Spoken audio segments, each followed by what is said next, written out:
halkani waa BBC saacadda Afrikada Bari waa 2 duhurnimo oo gow ah waxaad naga dhageysanaysaan mawjadaha gaagaaban efemada magaalooyinka qaar iyo barteena internetka ee bbcsomali.com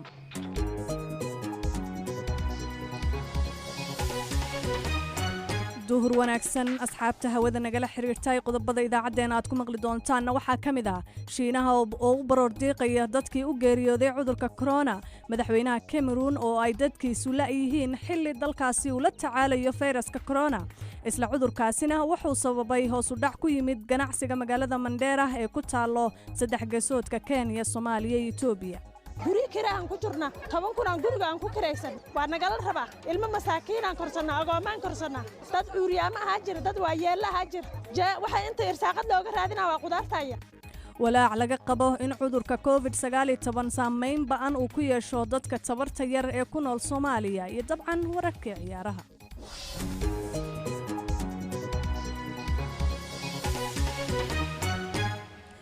idaacadda waxaa si wada jir ah u soo saaray Samiiro Cabdullaahi Jaamac iyo Ciise Xaaji Cabdulle anigoo Bashir Nuur Maxamed ahna waan idin daadihin doonaa balse marka hore ku soo dhawaada warkii caalamka iyo Cabdirasaaq Xaaji Catoosh maasanid Bushra dalka Shiinaha waxaa maanta loo baroor diiqay dadkii ku dhamaaday cudurka COVID-19 iyadoo dadku ay 3 daqiiqo oo aamusnaan galeen dalka oo dhanna waxa uu galay hakad qiyaastii 10kii subaxnimo xilliga dalka Shiinaha dadka iyagoo taagan ayay aamusnaayeen waxaana laga dhawaajiyay hoonka gawaarida Shiinaha waxa si rasmi ah loo diiwaan geliyay 3300 oo qof inuu cudurkan dilay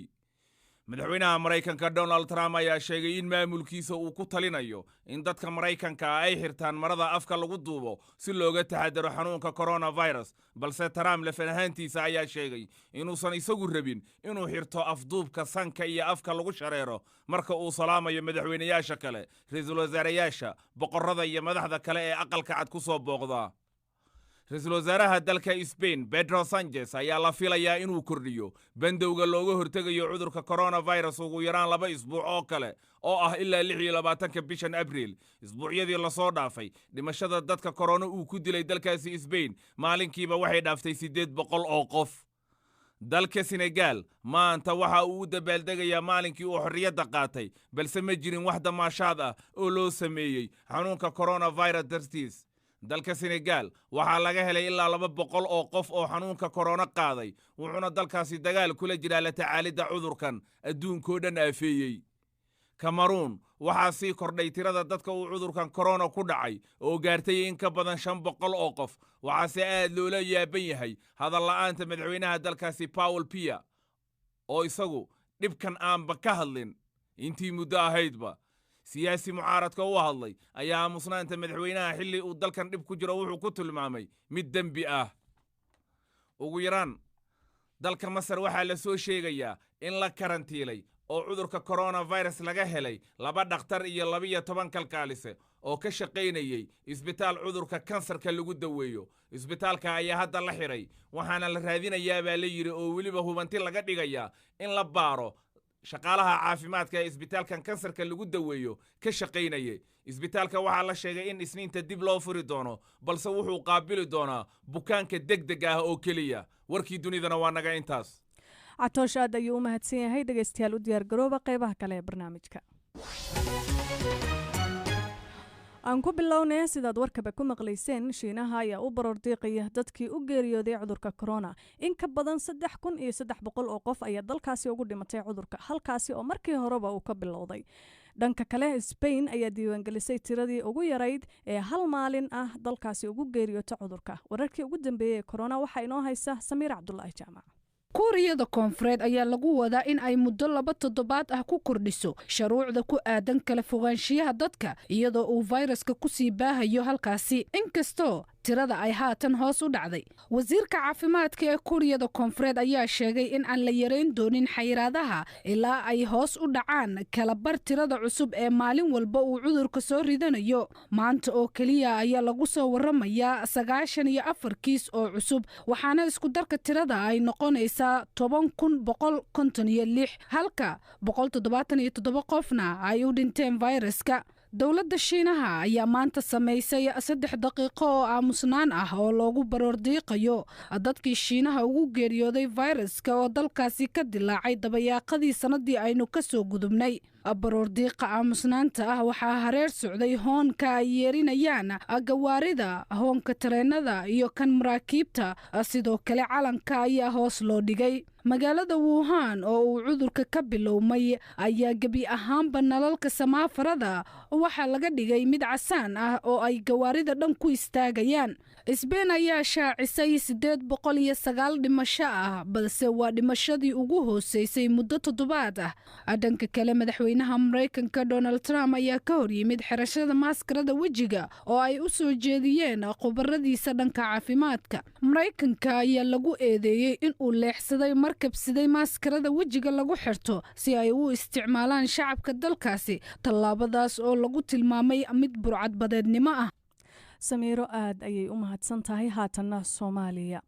Dr. Cabdirasaaq Yuusuf Axmed waxa uu ka mid yahay dhaqaatiirta cudurkaasi kula dagaalamaya gudaha wadanka Soomaaliya. Dr. Cabdirasaaq waa hogaanka nidaaminta tayada caafimaadka ee wasaaradda caafimaadka ee Soomaaliya, waxa uuna ka mid yahay guddi wasaaradda ay u xil saartay maareynta iyo la tacaalidda xanuunka coronavirus. qadka telefoonka ayuu ugu waramay waryahayaga Cabdifataax Ibraahim Cagayare. meelaha diyaarsan waa 110 sariiro karantiilka ah iyo 100 oo haddii dadka xanuunka uu soo rito ah magaalada Muqdisho. maamul goboleedyada ay dalkana xarumo ayaa laga diyaariyay oo aan hadda tiradooda kor ka haynin. sidoo kale waxaa heegan ku jiro isbitaallo kala duwan oo magaalada ah oo shaqaalahoodina loo tababaray agabka yar ay haystaan u diyaar garoobay haddii la qadar Allah ay bilaabato in cudurku uu gudaha dalka ku faafo. alla ma keenee kiisas badan haddii ay dhacaan ma haysaan khubaradii caafimaadka oo u diyaarsan in ay durbadiiba wax ka qabtaan oo dalkoo dhana waan ahayn caasimadaha gobolada iyo Muqdisho. runtii sida dunida hadda uga dhacay iyo caqabka culus hadduu imaado aad ay tabarteen u liidataa. waxaan aad u wada shaqaynaa ururka dhaqaatiirta Soomaaliyeed iyo bahweynta caafimaadka Soomaaliyeed oo ayagana heegan inoogu jira. waa sax magaalada Muqdisho ay u badan yihiin, laakiin ilaahay inooma keeno ee waxaan runtii tallaabsanaynaa tabartu intay la eg tahay. Ditore, xog badan ma soo saartaan marka loo barbar dhigo dalkiina dalal kale ee caalamka oo xataa saacad la weeyaan marka ay ka waramayaan dhibaatada cudurka coronavirus, idinkana xog badan linkama helo, marka sababta maxay tahay? horta anaga waxaan soo saarnaa warbixin maalinle ah oo ku saabsan xanuunkan COVID-19 iyo xanuunada u eg neefqabatinka iyo qandhada iyo qufaca leh. xogta aqoon badan iyo capacity ay mararka qaar u baahan tahay oo ay ugu muhiimsan tahay in baaris dalka ay ka jirto, baaris safmar ah oo baahsan oo qof kastoo ama iska shakiya ama xaruntii laga shakiya inta la baaro natiijo la soo saari karo. waa qodobka kalena xoogaa accessibility-ga iyo isku socodka maadaama aad loo adkeeyey waxay in yara xanibaysaa helidda xogta. waa challenge jiro oo aan maalinta ka dambe isku dayeen in dib loo hago. muxuu yahay marka qorshihiina ku aadan qoysaska tabarta yar ee laga yaabo inay ku jiraan xeryaha dadka soo barakacay iyo weliba kuwa kale oo aan tabar lahayn oo awood aan lahayn? su'aal aad muhiim u ah waaye. dadka Soomaaliyeed aad u tabar daran waaye. dad badan oo 70% ka badan ayaa taxta khadil faqri ah, gaar ahaan dadka barakacayaasha. marka barnaamij gooni ah oo wacyigelin iyo kaalmo iyo taakulayn ayaa mar hore loo diyaariyey. qorshaha qaran ee la dagaalanka iyo la tacaalka xanuunka COVID-19 waxay ka yihiin qayb weyn oo waxay leeyihiin tixgelin gaar ah. isbitaalada public ahna iyaga ay 100% u shaqaynayaan oo adeeg bilaash in la siiyo. meelaha ay degan yihiin waxaa haddaba la geeyey oo maamulada dowladaha hoose ayadoo lala kaashanayo adeegyada la xiriira nadaafadda. laakiin deegaanada qaar ma tegi kartaan oo dowladdiiba gacanta kuma hayso. haddii marka lagu arko calaamadaha cudurka oo kale maxaad halkaa ka samaynaysaa? waa runtaa challenge aad xoog leh waaye runtii annaga dadka Soomaaliyeed meel walba ay joogaan xaqeen ugu leeyahay adeeg caafimaad inay helaan haddii dawladda gacanteeda ay gaari weyso wadiiqa ama dariiq lagu gaarsiiyo lama weynayo insha Allah taala marka rajadiinu maxay tahay rajadeena waxa waaye aad inaan dadkeena wacigooda kor u qaadno oo aan protection badan sameeyno oo ka hortag ah haddii uu xanuunka si safar u imaado sida dalalka Yurubna runtii baryada Ilaahay baan badinaynaa dadaalkeena inta karaankeena ay jubta isku geenayna insha Allah taala hadda sida dadku ugu soo jeedaan ay dawladda Soomaaliya ugu heelan tahay waxay gelinaysaa rajo ah inaan cudurka wax ka qaban karno inta tabarteena ay leegtahay kaasi wuxuu ahaa Dr. Cabdirasaaq Yuusuf Axmed oo u waramayay Cabdifataax Ibraahim Cagayare dhageystayaasha ka soo aarah dhibtay qodobkaasina waxaa ka mid ah Qadar Good Gardaase oo jooga Baligubadle waxa uu leeyahay caabuqa halista ah ee coronavirus waxa uu noqday musiibo adduunka ku habsatay oo uu caalamka u meera la'yahay daawadiisuna waxa ay ku jirtaa kitaabka Alle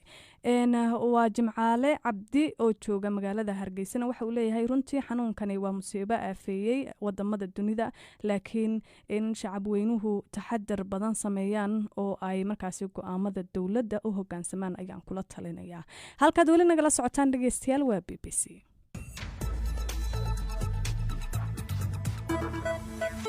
kala soco bbcsomali.com waxyaabaha ka dhacaya magaaladaada dalka guud ahaan bariga Afrika iyo caalamkaba barta bbcsomali.com waxaa ka go'an inay kuu soo gudbiso masawirka dhabta ah ee dhacdooyinka maalin walba iyagoo oo maqaliya muuqaalba leh warbixinadii ugu dambeeyey waraysiyo iyo falanqaynta dhacdooyinka ugu waaweyn bbcsomali.com waxay kuu soo gudbinaysaa arrimaha ka taagan caalamka isla markaa ay dhacayaan ka qaybgal oo ka dhiibo fikirkaaga BBC Somali Facebook booqo oo kala soco moobaylkaaga wararkii ugu dambeeyey ee Soomaalida iyo caalamkaba bbcsomali.com mar kasta iyo meel kasta waa bbcsomali.com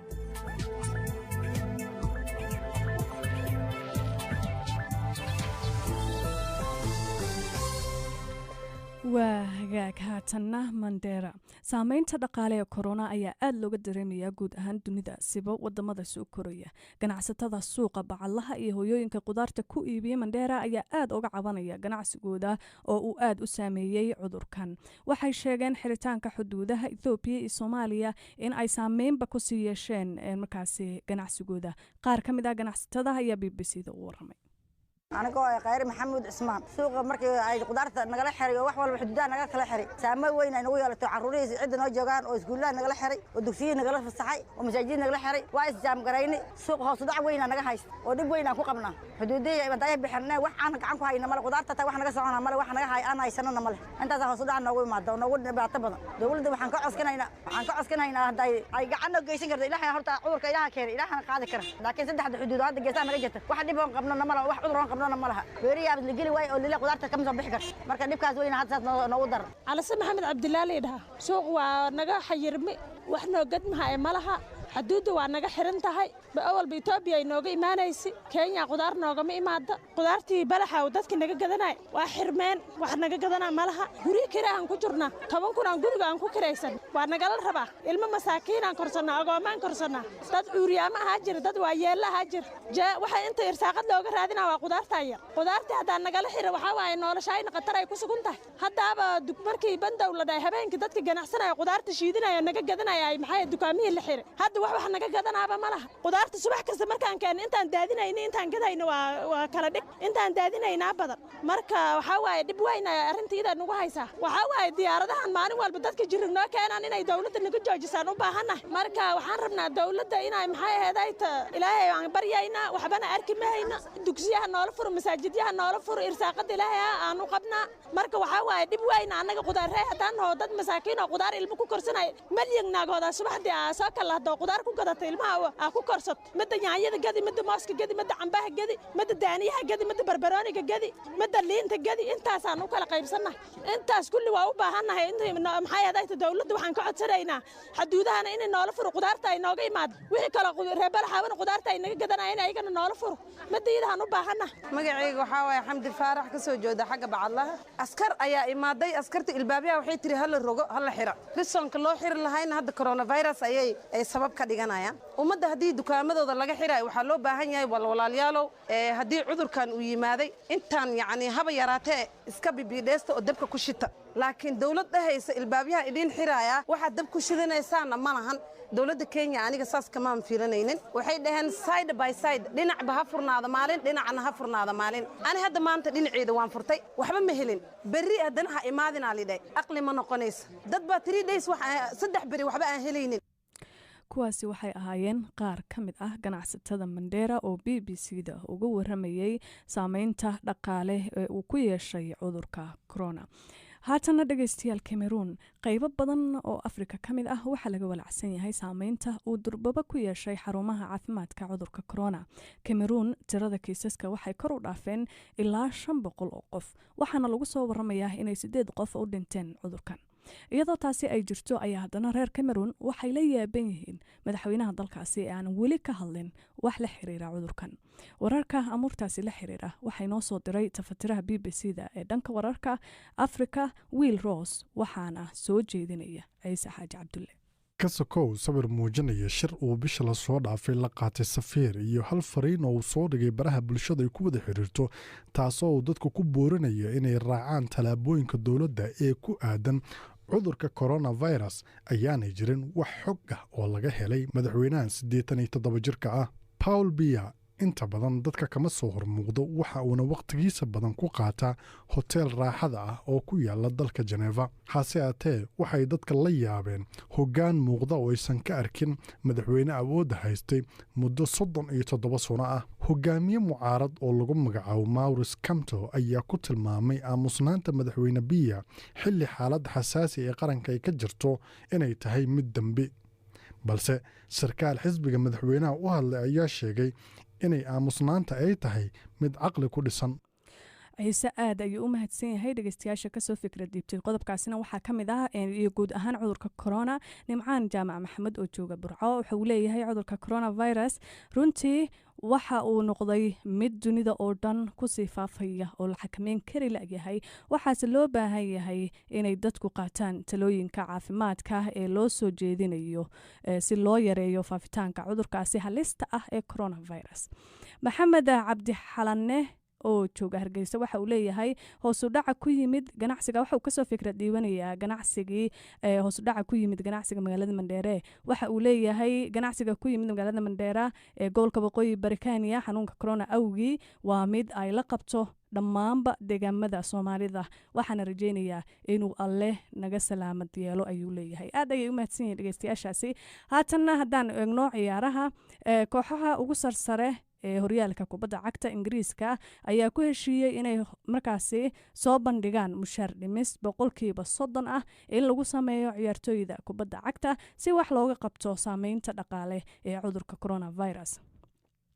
maalmihii ugu dambeeyay ciyaartooyda Premier League ayaa loogu baaqayay inay mushaarkooda ka jaraan lacag ay si toos ahna ugu wareejiyaan waaxda caafimaadka ee NHS taas oo muran ay muddo ka jirtay kadib ayaa markaasi kabtanada dhammaan 20 koox ee kulan dhinaca internetka ah ay ka yeesheen arintan. dhanka kale waxaa jirtay dhaleecayn ku aadan qaabka kooxaha ka dhisan UK ay ugu markaasi gaabiyeen ka hortagga cudurka corona. haatanna baafinta waxaa si wada jira stuudiyaha BBC-da ee magaalada Nairobi idinkaga soo tabinaya anigoo ah Caasha Saciid Xasan iyo Samiir Cabdullaahi Jaamac. Samiir mahadsanid Caasha. baafinta ugu horeysa maanta waxay naga soo gaartay Cabdi Baadil Axmed oo jooga xerada qaxootiga ee Holhol. waxa uu baafinaya dadka kale ah Maxamed Cabdi Baadil, Xasan Cabdi Baadil iyo Faadumo Cabdi Baadil. dhammaan dadkaasi waxa ugu wardambeysay iyagoo ku sugan Jigjiga sanadii 2011. haddaba haddii ayna maqlayaan amaba ay jirto cid garanaysa fadlan warkooda hala gaarsiiyo Cabdi Baadil Axmed iyadoo wixii waraa loo sii marin karo xafiiska baafinta bisha cas ee ku leedahay xerada qaxootiga ee Holhol. xaawo cusmaan jeelle oo joogta Yemen waxay baafinaysaa dadka kale ah Luul Cusmaan Jeelle, Leyle Cusmaan Jeelle iyo Maxamed Cusmaan Jeelle. dhammaan dadkaasi waxa ugu wardambeysay ayagoo ku sugan Beledweyne 2006. haddaba haddii ayna maqlayaan ama bay jirto cid garanaysa fadlan warkooda hala gaarsiiyo xaawo cusmaan iyadoo wixii waraa loo sii marin karo xafiiska baafinta bisha cas ee ku leedahay Yemen. Dheeg Xasan Cadde oo jooga xerada qaxootiga ee holhol waxa uu baafinayaa Bashiir Cabdi Cali Nuur waxa ugu wardambeysay isagoo ku sugan Jigjiga sanadii 2008 haddaba haddii uu maqlayo Bashiir Cabdi Cali Nuur ama bay jirto cid garanaysa fadlan warkiisa ha la gaarsiiyo Dheeg Xasan Cadde iyadoo wixii waraa loo sii marin karo xafiiska baafinta bisha cas ee ku leedahay xerada qaxootiga ee holhol amaba telefoonka nambarkiisu yahay 2537 Abuukar Cali Eenow oo jooga Yemen waxa uu baafinayaa Muumino Cali Eenow, Bashiir Cali Eenow iyo Maryan Cali Eenow waxa ugu wardambeysay ayagoo ku sugan Baydhabo 2008 haddaba haddii ay maqlayaan ama bay jirto cid garanaysa fadlan warkooda ha la gaarsiiyo Abuukar Cali Eenow ayadoo wixii waraa loo sii marin karo xafiiska baafinta bisha cas ay ku leedahay Yemen.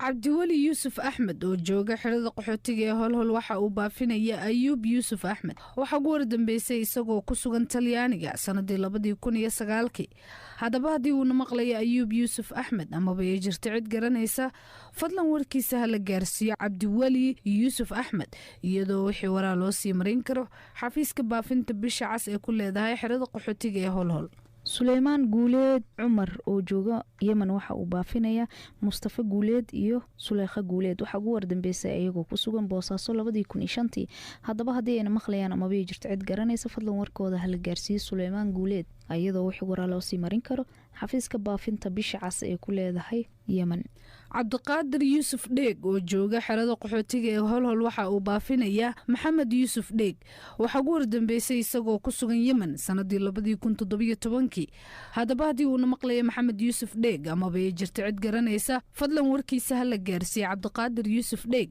iyadoo wixii waraa loo sii marin karo xafiiska baafinta bisha cas ee ku leedahay xerada qaxootiga ee holhol. Asli Cabdalla Salaad oo joogtay Yemen waxay baafinaysaa Fartuun Cabdalla Salaad iyo Maxamed Cabdalla Salaad waxa ugu wardambeysay ayagoo ku sugan Balcad 2003 haddaba haddii ay maqlayaan ama bay jirto cid garanaysa fadlan warkooda ha la gaarsiiyo Asli Cabdalla Salaad ayadoo wixii waraa loo sii marin karo xafiiska baafinta bisha cas ee ku leedahay Yemen. Safiye Ibrahim Cabdi oo joogta xerada qaxootiga ee holhol waxa ay baafinaysaa Cabdiraxmaan Axmed Cabdulaahi waxa ugu wardambeysay isagoo ku sugan Jarmalka sanadii 2018 haddaba haddii uu maqlayo Cabdiraxmaan Axmed Cabdulaahi ama bay jirto cid garanaysa fadlan warkiisa ha la gaarsiiyo Safiye Ibrahim Cabdi iyadoo wixii waraa loo sii marin karo xafiiska baafinta bisha cas ee ku leedahay xerada qaxootiga ee holhol amaba telefoonka nambarkiisu yahay 95377468 Aamina Isaaq Cabdi oo joogta Yemen waxay baafinaysaa Neley Isaaq Cabdi iyo Xasan Isaaq Cabdi waxa ugu wardambeysay ayagoo ku sugan Baydhabo 2004 haddaba haddii ay maqlayaan ama bay jirto cid garanaysa fadlan warkooda ha la gaarsiiyo Aamina Isaaq Cabdi ayadoo wixii waraa loo sii marin karo xafiiska baafinta bisha cas ee ku leedahay Yemen. Axmed Cabdulaahi Guuleed oo jooga Ethiopia waxa uu baafinayaa Zakariya Cabdulaahi Guuleed waxa ugu wardambeysay isagoo ku sugan dalka Turkiga sanadii 1998